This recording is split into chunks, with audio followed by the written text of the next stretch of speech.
Students पढ़ते हैं Rutherford experiment. अब यहाँ पे समझो कि ये रदरफोर्ड एक्सपेरिमेंट कब का बात है, 1911 का। किसने किया? रदरफोर्ड, ये साइंटिस्ट का ही नाम है। रदरफोर्ड ने 1911 में एक एक्सपेरिमेंट किया, ठीक है। अब वो एक्सपेरिमेंट कहाँ से स्टार्ट होता है, क्यों स्टार्ट होता है, पहले ये समझो। रदरफोर्ड एक बहुत ही रिच साइंटिस्ट थे, है ना। उनके पास बहुत सारा इक्विपमेंट, उनका खुद का लेबोरेटरी, उनका खुद का एक पूरा इंस्टीट्यूशन चलता था। उनको एक अननोन टाइप का रेडिएशन मिला, रेज मिला, ठीक है। अननोन टाइप का एक पार्टिकल मिला। तो वो जो पार्टिकल है, वो जो रेज है, रेज का जो पार्टिकल है, उस पर उन्होंने थोड़ा सा स्टडी किया है, ठीक है। तो उनको क्या पता चला, एक अननोन टाइप का रेज का जो पार्टिकल है उसका मास क्या है, 4 AMU, ठीक है। उसका मास कितना है, 4 AMU। अभी से पहले देखो तुम लोग को हम बता चुके हैं कि एक न्यूट्रल एटम है, उसके अंदर इलेक्ट्रॉन और प्रोटॉन है। तो प्रोटॉन का जितना वजन है उसको हम बोलते हैं 1 AMU, ठीक है। तो यहाँ पे उनको मिला वो जो अननोन रेडिएशन है, पार्टिकल है, उसका मास कितना, 4 AMU। तो इससे तुम क्या समझते हो कि यानी जो भी पार्टिकल है उसमें 4 प्रोटॉन होगा, ऐसा ही कुछ, तभी तो 4 AMU मास है। या फिर जो भी हो उसका वजन इतना है, 4 AMU। पता करते हैं कि क्या है उसके अंदर, है ना। रदरफोर्ड को भी यही पता करना था। तो अरे ये क्या हो गया, ये तो 4 AMU है। चार्ज कितना दिख रहा है, +2 चार्ज होने का मतलब क्या है, 2 प्रोटॉन। 2 प्रोटॉन होने का मतलब है 2 AMU चार्ज होना, मास होना चाहिए था। 2 प्रोटॉन और 4 AMU मास, ये कैसे हो गया, है ना। थोड़ा कुछ तो है इसके अंदर, 2 प्रोटॉन के अलावा जिसका 2 AMU मास एक्स्ट्रा इसमें प्रेजेंट है। तो 2 AMU मास एक्स्ट्रा क्या चीज़ है इसमें, ये ढूंढने के लिए रदरफोर्ड अपना ये एक्सपेरिमेंट करते हैं। किस पे, गोल्ड फॉइल पे। गोल्ड फॉइल मतलब सोना का जो पतला सा एकदम शीट होता है, जैसे हम लोग एल्यूमिनियम फॉइल यूज़ करते हैं ना खाना को पैक करने के लिए, एकदम पतला सा शीट होता है, वैसे ही गोल्ड का एकदम पतला सा शीट। कहीं कहीं तो देखे भी होंगे, मिठाई पे सिल्वर कलर का एक शीट लगा रहता है, चमचम जैसा, खाया भी जा सकता है, वो एडिबल होता है। उसी तरीके से गोल्ड का एक पतला सा फॉइल है, गोल्ड फॉइल कह सकते हो या गोल्ड शीट कह सकते हो, उसके ऊपर उन्होंने एक्सपेरिमेंट किया। और जो ये पार्टिकल उनको मिला था ना, 4 AMU मास और 2 + 2 का चार्ज, यानी 2 प्रोटॉन के साथ, इसका उन्होंने नाम रखा था अल्फा पार्टिकल। क्या नाम रखा था, अल्फा पार्टिकल। यानी हम ये कह सकते हैं कि रदरफोर्ड के हाथ में अल्फा पार्टिकल है और उस अल्फा पार्टिकल का वजन 4 AMU है और उस पर +2 का चार्ज है। अब ये अल्फा पार्टिकल को गोल्ड फॉइल पे बम्बार्ड करवाते हैं। बम्बार्ड मतलब क्या होता है, उस पर फेंकना, उस पर थ्रो करना। यानी यहाँ पे सपोज अल्फा पार्टिकल, जो ये अल्फा रेज है ना, अल्फा रेज है, ये अल्फा रेज का सोर्स है यहाँ पे, और इस सोर्स से ढेर सारा अल्फा रेज निकल रहा है, ढेर सारा +2 और 4 एटॉमिक मास यूनिट निकल रहा है ना। जब ये निकल के जाता है इस छोटे से गोल फॉइल पे, ठीक है, इस गोल फॉइल पे इसको ऐसे भेजते हैं, ऐसे टकरवाते हैं, ऐसे बम्बार्ड करवाते हैं। तो जब यहाँ पे बम्बार्डमेंट होता है अल्फा रेज का, तो क्या होता है, अगर ऐसे देखोगे तो कुछ नहीं पता चलेगा, बस लगेगा कि कुछ रेज निकल के अगेन आगे गया। लेकिन जब तुम इसको माइक्रोस्कोपिक लेवल पे देखो, जब इसको एकदम जूम करके देखो, मतलब एटॉमिक लेवल पे देखो कि हर एक एटम का क्या प्रक्रिया हो रहा है, तो अगर हम इतने छोटे से पार्ट को अगर हम जूम कर दें इतने बड़े में, तो देखो ये कुछ ऐसा दिखेगा। जो गोल्ड का एटम है वो इस तरीके से अरेंज्ड होगा, है ना। ये लग रहा है एक शीट जैसा, एक चादर जैसा, किसका, गोल्ड का। यानी ये हर एक एटम क्या है, गोल्ड का एक एक एटम है। तो जो भी रेज यहाँ से दिया गया, मल्टीपल्स टाइम दिया गया, 1000 टाइम्स दिया गया, तो जितना भी रेज यहाँ से थ्रो करवाया गया, बम्बार्ड करवाया गया, तो वो सारा रेज गोल्ड के एटम को क्रॉस करके निकलता है, ठीक है। लेकिन क्या ऑब्जर्व किया गया कि मैक्सिमम रेज जैसे भेजा गया वैसे ही स्ट्रेट पार कर गया, है ना। मैक्सिमम रेज मतलब 1000 टाइम्स भेजा होगा तो मैक्सिमम यानी 950 रेज अप्रॉक्स भेजने पे सीधा सीधा निकल गया, ठीक है। और कुछ रेज क्या हुआ, सीधा जाने के बजाय मुड़ गया। ये देखो ऐसे, है ना, ये देखो सीधा गया, सीधा गया, सीधा गया, और कुछ रेज मुड़ गया, कुछ रेज मुड़ गया। और 1000 टाइम्स में, 1000 रेज में से इक्का दुक्का बार, एका बार ऐसा हुआ कि जो रेज भेजे वो रेज वापस से रिफ्लेक्ट बैक हो गया। आया समझ में? मतलब 3 केस कह सकते हो इसको कि जितने भी रेज आए गोल्ड फॉइल से क्रॉस करके मैक्सिमम सीधे निकल गए, कुछ रेज डेविएट हो गए, मुड़ गए, और इक्का दुक्का रेज क्या हुआ, रिफ्लेक्ट बैक हो गए, मतलब वापस आ गए। ठीक है, तो यही चीज़ यही ऑब्जर्वेशन में लिखा हुआ है। क्या लिखा हुआ है? Mostly alpha particles past straight line from gold foil. इस गोल्ड फॉइल से मैक्सिमम अल्फा पार्टिकल्स स्ट्रेट होकर के पास हो गए, सीधे सीधे चले गए। फ्यू अल्फा पार्टिकल्स, कुछ है ना, इसमें क्या था, मोस्टली, यहाँ पे क्या है, फ्यू अल्फा पार्टिकल्स डिफ्लेक्टेड, कुछ अल्फा पार्टिकल्स मुड़ गए।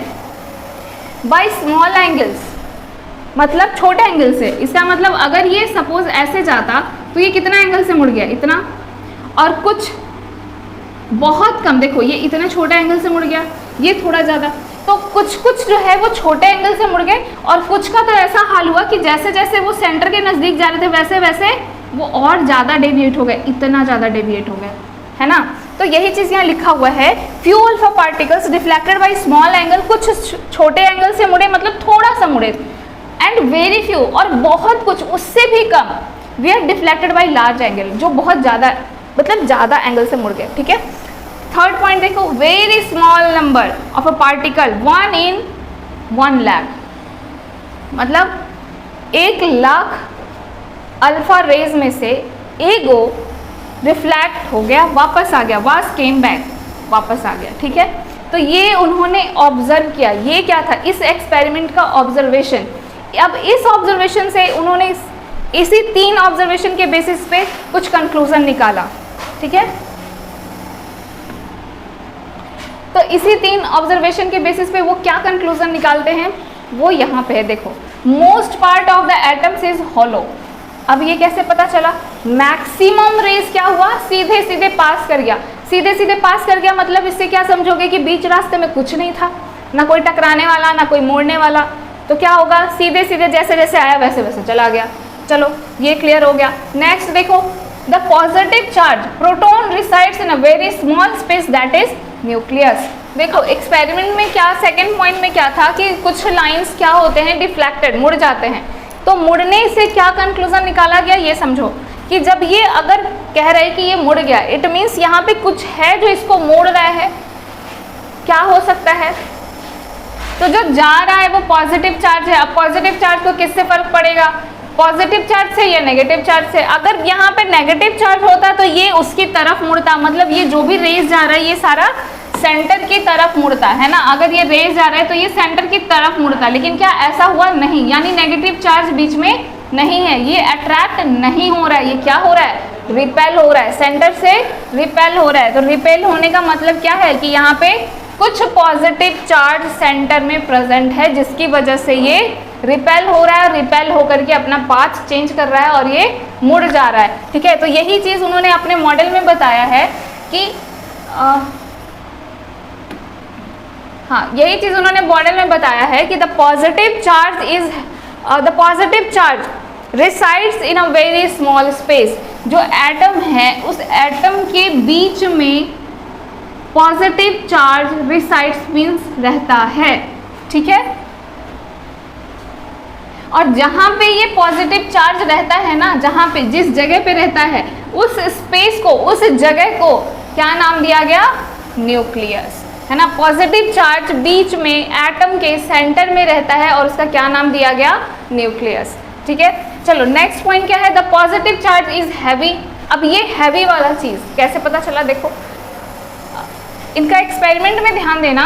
इनके एक्सपेरिमेंट में क्या था, जो थर्ड लाइन था कि जो कुछ इक्का दुक्का अल्फा रेज है वो गया और टकरा के वापस आ गया। तो ये टकरा के वापस कब आ सकता है, किस कंडीशन में, ये समझो।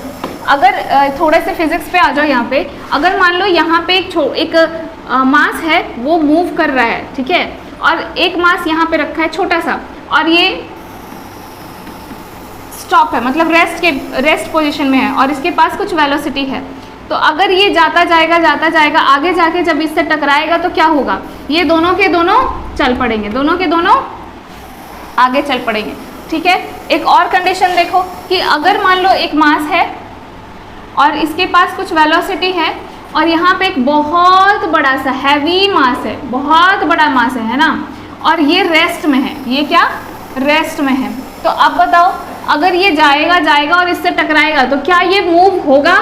नहीं होगा, ये रिटर्न बैक वापस आ जाएगा। जैसे ये इससे टकराएगा ये वापस से इधर आ जाएगा सेम वेलोसिटी से, है ना, बट ये मूव नहीं होगा। तो ये तुमको नहीं लगता ये वही कंडीशन है कि इधर से रेस जा रहा है और इससे टकरा के वापस आया?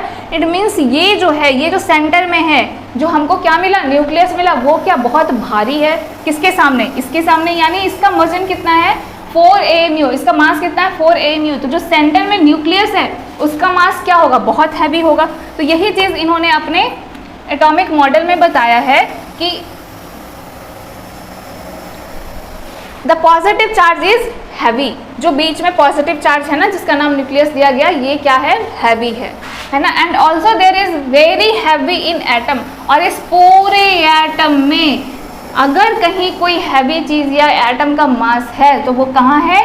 सिर्फ न्यूक्लियस में, सिर्फ सेंटर में। बाकी चारों तरफ, पूरे चारों तरफ क्या है? खाली है, एम्प्टी है, कुछ भी नहीं है। चलो नेक्स्ट पॉइंट देख लो, number of proton is equals to number of electron, that is number is atom is neutral. ये तो भाई जॉन डाल्टन भी बताए थे, जे थॉमसन भी बताए थे। अब ये सेकेंड एटॉमिक मॉडल तुम पढ़ रहे हो रदरफोर्ड का, तो रदरफोर्ड भी वही चीज़ कर रहे हैं कि पूरा एटॉमिक मॉडल क्या है, पूरा एक एटम क्या है? न्यूट्रल है, और उस एटम के अंदर इलेक्ट्रॉन्स हैं और प्रोटॉन्स हैं। बट डिफरेंट क्या है इनके मॉडल और जे थॉमसन के मॉडल में, कि जे थॉमसन बोले थे कि पॉजिटिव चार्ज पूरे में यूनिफॉर्मली डिस्ट्रीब्यूटेड है, पर इनके अकॉर्डिंग क्या है? पॉजिटिव चार्ज यानी प्रोटॉन सेंटर स्फीयर के सेंटर में है, जिस सेंटर वाले पार्ट को क्या बोला गया है? न्यूक्लियस बोला गया है। ठीक है, चलो next, the size of nucleus is very small, है ना। अब देखो मैक्सिमम रेस निकल गए, बहुत कम मुड़ गए और एकागो वापस आ गए। तो ये एक बार बहुत ही रेयर ऐसा हुआ कि वो वापस आ गया, यानी कि वो स्पेस बहुत कम ले रहा है। The size of nucleus is very small compare to the size of atom. Let us suppose, मान लो कि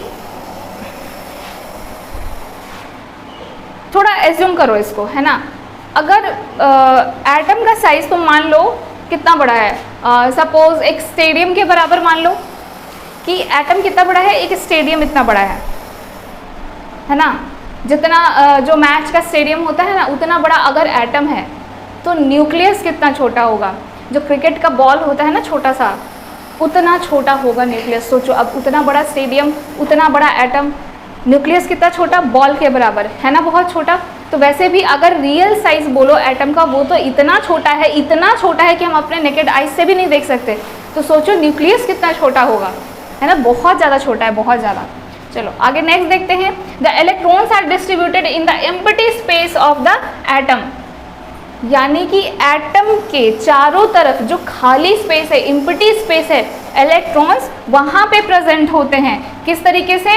around the nucleus in different concentric circular path. अब यहाँ पे एक इन दो चीज़ को देखो, क्या क्या लिखा गया? In different concentric circular path. इसका मतलब क्या? डिफरेंट मतलब अलग अलग, कंसेंट्रिक मतलब क्या समझते हो? कंसेंट्रिक मतलब as concentric circular path. Circular means circle वाला पाथ, गोल गोल वाला, ऐसा गोला जिसके सारे सर्कल का सेंटर एक ही हो, है ना। कंसेंट्रिक सर्कल्स किसको बोलते हैं? सारे सर्कल का सेंटर एक ही हो। एक ही सेंटर को लेकर के बहुत सारा सर्कल अगर ड्रॉ कर दो तो वो क्या हो जाएगा? Concentric circle. ठीक है, तो वैसे वाले सर्कुलर पाथ पे इलेक्ट्रॉन्स रिवॉल्व कर रहे हैं, घूम रहे हैं, और उस पाथ को, इस गोल वाले पाथ को, जिस पाथ पे इलेक्ट्रॉन घूम रहा है, उसके इस पाथ को क्या बोला गया? क्या बोला गया? ऑर्बिट बोला गया। ठीक है, the electrons are distributed in the empty space, खाली स्पेस में इलेक्ट्रॉन डिस्ट्रीब्यूटेड है, और ये कैसे रिवॉल्व कर रहा है? तो कंसेंट्रिक सर्कल पे, और उस सर्कल को, उस पाथ को क्या नाम दिया गया? ऑर्बिट नाम दिया गया। नेक्स्ट पॉइंट है, this arrangement is just like our solar system. देखो ये देखने में ऐसा नहीं लग रहा है ये सन है, ये प्लैनेट है, प्लैनेट क्या कर रहा है? सन का चक्कर लगा रहा है, तो ये सोलर सिस्टम जैसा दिख रहा है। तो इस मॉडल को, रदरफोर्ड मॉडल को क्या बोला गया? सोलर सिस्टम मॉडल बोला गया। ठीक है, चलो, और इसमें जितने भी हमारे इलेक्ट्रॉन्स है वो बिहेव कर रहे हैं प्लैनेट टाइप, इसीलिए इलेक्ट्रॉन को एक और नाम दिया गया, प्लैनेटरी इलेक्ट्रॉन्स। और इस मॉडल को क्या नाम दिया गया? Solar system model. तो देखो अभी तक हम लोग क्या क्या देख चुके हैं? J Thomson first atomic model, ठीक है, और ये था सेकेंड एटॉमिक मॉडल। लेकिन और भी कई रीजंस हैं जो रदरफोर्ड नहीं बता पाए और फाइनली इनका मॉडल भी फेल हो जाता है। तो नेक्स्ट टॉपिक हम लोग को पढ़ना है फेलियर ऑफ रदरफोर्ड मॉडल। चलो अब ये फेल क्यों हुआ ये समझते हैं। तो अगर तुम थोड़ा सा याद करो, ये फेल क्यों हुआ ये समझते हैं। देखो पहले तो ये समझो कि इलेक्ट्रॉन और प्रोटॉन अपोजिट चार्ज है, मतलब अट्रैक्ट करेगा। इसका मतलब इलेक्ट्रॉन अगर चारों तरफ घूम रहा है और बीच में प्रोटॉन है तो इलेक्ट्रॉन को प्रोटॉन के पास जाके चिपक जाना चाहिए, है ना, फोर्स ऑफ अट्रैक्शन लगेगा, ये दोनों मिल जाएंगे। तो ये गोल गोल इतना डिस्टेंस मेंटेन करके घूम कैसे रहा है, इसकी स्टेबिलिटी को रदरफोर्ड नहीं बता पाए, है ना। यहाँ पे लिखा है he can not explain the stability of atom, वो एटम की स्टेबिलिटी को नहीं बता पाए, है ना। ये चीज़ एक और उस समय जब ये मॉडल आया था, कब आया था? 1911 में। तो 1911 से पहले ही मैक्सवेल एक थ्योरी दे चुके थे, इलेक्ट्रोमैग्नेटिक थ्योरी ऑफ मैक्सवेल। इनका जो मैक्सवेल साइंटिस्ट थे उनके इलेक्ट्रोमैग्नेटिक थ्योरी में क्या कहा गया था कि कोई भी चार्ज पार्टिकल, मतलब अगर एक मास है उस पर चार्ज है और वो पार्टिकल अगर सर्कुलर पाथ पे घूम रहा है तो कंटिन्यूअसली इसका एनर्जी रेडिएट होगा, कंटिन्यूअसली इसका एनर्जी इमिट होगा, लूज होगा। इसके कारण क्या होगा? इसका एनर्जी घट जाएगा और एनर्जी घटने की वजह से ये जो अपना सर्कुलर पाथ बड़ा वाला चक्कर लगा रहा है ना, ये बड़ा चक्कर नहीं लगा पाएगा, कमजोर हो जाएगा ना, तो थोड़ा छोटा चक्कर लगाएगा। अब बताओ ये छोटा चक्कर कर लिया, फिर next orbit, next circular orbit पे फिर से छोटा चक्कर, फिर छोटा चक्कर, फिर छोटा चक्कर, ये ऐसा अपना पाथ छोटा करते करते करते करते कहाँ जाएगा? सेंटर में जाकर के रेस्ट पोजीशन में चला जाएगा। तो इस थ्योरी के अकॉर्डिंग भी इलेक्ट्रॉन को क्या होना चाहिए बताओ? इलेक्ट्रॉन के पास नेग्लिजिबली बट मास है, इलेक्ट्रॉन के पास नेगेटिव चार्ज है, तो मास और चार्ज होते हुए भी ये सर्कुलर पाथ पे घूम रहा है और ये घूमते घूमते क्या होना चाहिए था? इसको सेंटर में जाके मिल जाना चाहिए था according to Maxwell. But Rutherford कहते हैं कि नहीं भाई, बीच में पॉजिटिव चार्ज तो है और इलेक्ट्रॉन चारों तरफ घूम रहा है। तो ये दोनों बात आपस में क्लैश कर गए और इस थ्योरी के अकॉर्डिंग रदरफोर्ड का जो ये कंसेप्ट था ये फेल हो गया। यहाँ पे रदरफोर्ड एक्सप्लेन नहीं कर पाए कि इलेक्ट्रॉन अपने सर्कुलर पाथ में क्यों घूम रहा है कंटिन्यूअस, उसको तो सेंटर में जाकर के प्रोटॉन के साथ जाकर के मिल जाना चाहिए था। और जैसे ही इलेक्ट्रॉन प्रोटॉन आपस में मिल जाएंगे ये एटम स्टेबल होगा ही नहीं, तो एटम की स्टेबिलिटी को वो एक्सप्लेन नहीं कर पाए, है ना। यही यहाँ पे लिखा है any accelerated charge particle emits radiation and loses energy. चलो नेक्स्ट इसके बाद देखते हैं Rutherford said electron revolves around the nucleus in fixed orbit, मतलब इलेक्ट्रॉन न्यूक्लियस के चारों तरफ फिक्स्ड ऑर्बिट में घूम रहा है। ओके, यहाँ तक तो समझ में आता है, लेकिन कितना इलेक्ट्रॉन? एक ऑर्बिट में कितना इलेक्ट्रॉन घूम रहा है? How much number of electron is revolving around nucleus, ये नहीं बता पाए। एक ऑर्बिट में एक इलेक्ट्रॉन है, दो है, तीन है, चार है, नंबर ऑफ इलेक्ट्रॉन नहीं बता पाए, तो उनका सेकंड फेलियर था। He does not declare how much number of electron is present in each orbit. चलो थर्ड पॉइंट क्या है? He can not explain line spectrum और डिस्क्रीट स्पेक्ट्रम ऑफ एटम। अब ये वाला थर्ड पॉइंट के लिए तुमको थोड़ा सा समझना पड़ेगा स्टार्टिंग वाला। विलियम क्रूक्स का एक्सपेरिमेंट याद करो, जब मैंने ये पढ़ाया था तो मेरे बैक के वीडियो में जाके देख सकते हो कि विलियम क्रूक्स के दिमाग में एक क्वेश्चन आया था कि बल्ब के अंदर अगर अलग अलग गैस भरते हैं तो बल्ब से अलग अलग कलर का लाइट कैसे आता है। तो अलग अलग लाइट, कलरफुल लाइट होने का जो रीज़न था वो ढूंढ रहे थे, उनको मिला नहीं। तो वैसे तो हमको अभी पता ही है कि जो वाइट लाइट है वो किससे मिलके बना है? 7 कलर से, मतलब वाइट लाइट स्पेक्ट्रम का पता है हमको। लेकिन उस समय कलरफुल लाइट रेडिएशन आ रहा था, वो जो कलरफुल पार्टिकुलर कलर का रेडिएशन आ रहा था उसको हम बोलेंगे लाइन स्पेक्ट्रम या डिस्क्रीट स्पेक्ट्रम। तो वो लाइन स्पेक्ट्रम क्यों दिखा या डिस्क्रीट स्पेक्ट्रम क्यों दिखा, वो चीज़ को भी रदरफोर्ड एक्सप्लेन नहीं कर पाए। ठीक है, तो ये 3 फेलियर है जिसके कारण रदरफोर्ड का एक्सपेरिमेंट तो ठीक है, मॉडल सेटिस्फाइड नहीं है, फेल हो गया।